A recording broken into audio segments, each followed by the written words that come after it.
Good morning বন্ধুরা, সকালবেলা তোমাদের সঙ্গে দেখা করতে চলে এসেছি।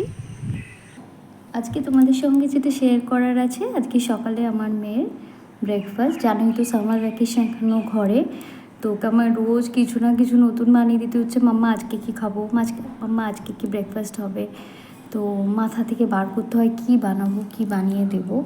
তো দেখো আজকে ওর জন্য বানিয়েছি এই জিনিসটা আমি।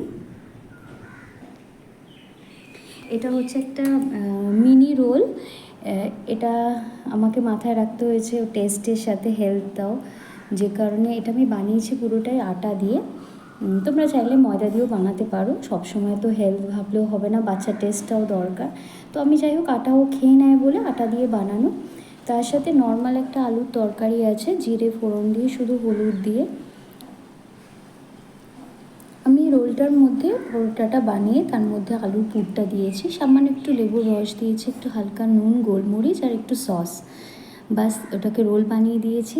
এটা ডিম দিয়েও করতে পারো, ডিম দিয়ে ভেজে তারপরে তোমরা তরকারিটা দিতে পারো, অ্যাড করতে পারো, কিন্তু এখন খুব গরম বলে আমি ডিমটা অ্যাভয়েড করার চেষ্টা করছি, সে কারণে এই জিনিসটা আমার বানানো। তো তোমরাও ট্রাই করে দেখো বন্ধুরা, যদি ভালো লাগে আমাকে কমেন্টে জানিও। তোমাদের কাছেও যদি আরও কিছু সাজেশন থাকে বাচ্চা ব্রেকফাস্ট নিয়ে, তো প্লিজ আমাকে জানিও। ফিরে আসছি নেক্সট ভিডিও নিয়ে তোমাদের সাথে। এখন টাটা।